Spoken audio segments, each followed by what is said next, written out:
ನಮಸ್ಕಾರ. TV9 ಡಿಜಿಟಲ್ಗೆ ಸ್ವಾಗತ. ನಾನು ಪ್ರಶಾಂತ್ ಹುಲಿಕೆರೆ.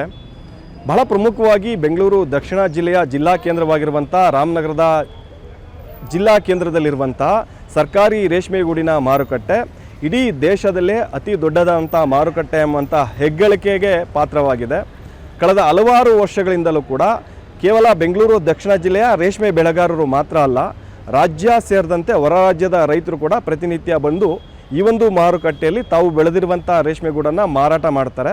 ಇಲ್ಲಿ ಪ್ರತಿನಿತ್ಯ ಸುಮಾರು 40ರಿಂದ 45 ಟನ್ನಷ್ಟು ರೇಷ್ಮೆಗೂಡು ಮಾರಾಟವಾಗುತ್ತೆ. ಜೊತೆಗೆ 4ರಿಂದ 6 ಕೋಟಿಯಷ್ಟು ಕೂಡ ಪ್ರತಿನಿತ್ಯ ವಹಿವಾಟು ಕೂಡ ನಡೆಯುತ್ತೆ. ಆದರೆ ಇಲ್ಲಿ ಒಂದು ಪ್ರತಿನಿತ್ಯ ಗಂಭೀರವಾದಂಥ ಆರೋಪ ಕೇಳಿ ಬರ್ತಾ ಇರುವಂಥದ್ದು, ರೇಷ್ಮೆಗೂಡನ್ನು ಮಾರಾಟ ಮಾಡೋದಕ್ಕೆ ಬರ್ತಿರುವಂಥ ರೈತರ ಮೇಲೆ ಪ್ರತಿನಿತ್ಯ ದಬ್ಬಾಳಿಕೆ ನಡೀತಾ ಇದೆ. ಅವರು ತರ್ತಿರುವಂಥ ರೇಷ್ಮೆಗೂಡು ಕೂಡ ಪ್ರತಿನಿತ್ಯ ಕಳ್ತನ ಆಗ್ತಾ ಇದೆ ಅನ್ನುವಂಥದ್ದು ಕೂಡ ಇಲ್ಲಿ ಗಂಭೀರವಾದಂಥ ಆರೋಪ ಕೂಡ ಕಳೆದ ಹಲವಾರು ವರ್ಷಗಳಿಂದಲೂ ಕೂಡ ಬರ್ತಾ ಇರುವಂಥದ್ದು.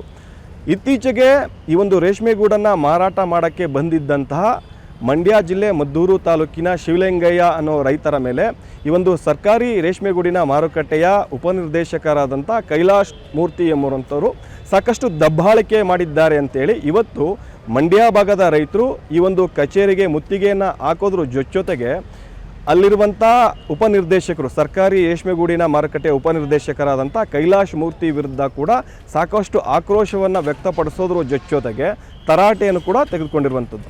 ಕಳೆದ ಕೆಲ ದಿನಗಳ ಹಿಂದೆ ಸುಮಾರು 58 kgಯಷ್ಟು ರೇಷ್ಮೆಗೂಡನ್ನು ತೆಗೆದುಕೊಂಡು ಮಾರಾಟ ಮಾಡೋದಕ್ಕೆ ಶಿವಲಿಂಗಯ್ಯ ಅನ್ನುವಂಥ ರೈತ ಬರ್ತಾರೆ. ಬಂದಂಥ ಸಂದರ್ಭದಲ್ಲಿ ಪ್ರಾರಂಭದಲ್ಲಿ 800 ರೂಪಾಯಿಗೆ ಕೆಜಿಗೆ ವಹಿವಾಟು ಕೂಡ ಅಂದರೆ ಹರಾಜಾಗುತ್ತೆ. ಆದರೆ ಆ ಸಂದರ್ಭದಲ್ಲಿ ರೈತ ಅದನ್ನು ಕೊಡೋದಕ್ಕೆ ನಿರಾಕರಿಸ್ತಾರೆ. ಆ ನಂತರದಲ್ಲಿ ಮತ್ತೋರ್ವ ರೀಲರ್ಸ್ ಬಂದ್ಬಿಟ್ಟು 810 ರೂಪಾಯಿಗೆ ಖರೀದಿಯನ್ನು ಮಾಡ್ತಾರೆ. 10 ರೂಪಾಯಿ ಹೆಚ್ಚಿಗೆ ಲಾಭ ಸಿಕ್ತು ಅಂತೇಳಿ ಮಾರಾಟವನ್ನು ಕೂಡ ಆ ರೈತ ಮಾಡ್ತಾನೆ. ಆದರೆ ಒಂದು ಸ್ಲಿಪ್ಪನ್ನು ಕೊಟ್ಟಿರ್ತಾರೆ. ಪ್ರತಿನಿತ್ಯ ಯಾರೆಲ್ಲ ರೈತರು ಬಂದು ಅಲ್ಲಿ ರೇಷ್ಮೆಗೂಡನ್ನು ಮಾರಾಟ ಮಾಡೋಕ್ಕೆ ಮುಂದಾಗ್ತಾರೆ ಅವರಿಗೆ ಸ್ಲಿಪ್ಪನ್ನು ಕೊಡ್ತಾರೆ. ಆ ಒಂದು ಸ್ಲಿಪ್ಪನ್ನು ಈ ಒಂದು ಖರೀದಿ ಮಾಡಿದ್ದಂಥ ರೀಲರ್ಸ್ ಅಂದರೆ ರೇಷ್ಮೆಗೂಡಲ್ಲಿ ರೇಷ್ಮೆ ಮಾರುಕಟ್ಟೆಯಲ್ಲಿ ರೇಷ್ಮೆಯನ್ನು ಖರೀದಿ ಮಾಡುವಂತಹ ಆ ಖರೀದಿದಾರ ಇರ್ತಾರೆ, ಅವರಿಗೆ ರೀಲರ್ಸ್ ಅಂತ ಕರೀತಾರೆ. ಆತ ಇಸ್ಕೊಂಡು ಹೋಗಿರ್ತಾನೆ. ಆ ನಂತರದಲ್ಲಿ ಈ ಒಂದು ರೈತ ಏನು ಮಾರಾಟ ಮಾಡಿರ್ತಾನೆ ಸುಮಾರು 54 kgಯಷ್ಟು ಗೂಡು, ಆ ನಂತರದಲ್ಲಿ ಅದು ಸುಮಾರು 870 ರೂಪಾಯಿಗೆ ಮಾರಾಟ ಆಗುತ್ತೆ. ಈ ಒಂದು ಯಾವುದೇ ಕೂಡ ಪರಿವು ರೈತನಿಗಿರೋದಿಲ್ಲ. ರೈತ ಕೇವಲ ತನ್ನ ಗೂಡಿಗೆ ಪ್ರತಿ ಕೆಜಿಗೆ 810 ರೂಪಾಯಿ ಅಂತೆ ಅಮೌಂಟನ್ನು ಇಸ್ಕೊಂಡು ಹೋಗ್ತಾನೆ. ಆ ನಂತರದಲ್ಲಿ ಈ ಒಂದು ವಿಚಾರಗಳು ಅಲ್ಲಿರುವಂಥ ಮಾರುಕಟ್ಟೆ ಅಧಿಕಾರಿ ಅಂದರೆ ಉಪನಿರ್ದೇಶಕರು ಏನಿರ್ತಾರೆ ಕೈಲಾಶ್ ಮೂರ್ತಿ ಅವರಿಗೆ ಗೊತ್ತಾಗುತ್ತೆ. ಆನಂತರ ಈ ಮತ್ತೆ 2-3 ದಿನಗಳ ನಂತರ ಇದೇ ವ್ಯಕ್ತಿ ಅಂದರೆ ರೈತ ಏನಿರ್ತಾನೆ ಆತ ರೇಷ್ಮೆಗೂಡನ್ನು ತೆಗೆದುಕೊಂಡು ಮಾರಾಟ ಮಾಡೋದಕ್ಕೆ ಬಂದಂಥ ಸಂದರ್ಭದಲ್ಲಿ ಆತನಿಗೆ ಆ ಮಾರುಕಟ್ಟೆಯಲ್ಲಿ ರೇಷ್ಮೆಗೂಡನ್ನು ಮಾರಾಟ ಮಾಡೋದಕ್ಕೂ ಕೂಡ ಅವಕಾಶವನ್ನು ಮಾಡೋದಿಲ್ಲ.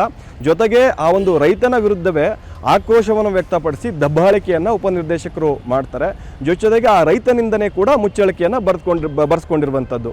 ಅಂದರೆ ನಾನು 810 ರೂಪಾಯಿಗೆ ಮಾರಾಟವನ್ನು ಮಾಡಿದ್ದೀನಿ, ಆ ಒಂದು ಸ್ಲಿಪ್ ನನ್ನ ಹತ್ರ ಇಲ್ಲ ಅಂಥೇಳಿ ಆತನ ವಿರುದ್ಧನೇ ಆಕ್ರೋಶವನ್ನು ವ್ಯಕ್ತಪಡಿಸೋದ್ರ ಜೊತೆಗೆ ಆತನಿಂದ ಒಂದು ಮುಚ್ಚಳಿಕೆಯನ್ನು ಬರೆಸ್ಕೊಂಡಿದೆ. ಇದು ಈ ಭಾಗದ ರೈತರಿಗೆ ಆಕ್ರೋಶಕ್ಕೂ ಕೂಡ ಕಾರಣ ಆಯಿತು. ಜೊತೆಗೆ ಮಂಡ್ಯ ಭಾಗದ ರೈತರ ಆಕ್ರೋಶಕ್ಕೂ ಕೂಡ ಕಾರಣ ಆಯಿತು. ಇವತ್ತು ಈ ಒಂದು ವಿಚಾರವನ್ನು ಇಟ್ಕೊಂಡು ಮಂಡ್ಯ ಭಾಗದ ಸಾಕಷ್ಟು ರೈತರು ಕೂಡ ಕಚೇರಿಗೆ ಮುತ್ತಿಗೆಯನ್ನು ಹಾಕಿ ಆಕ್ರೋಶವನ್ನು ವ್ಯಕ್ತಪಡಿಸಿದ್ರು.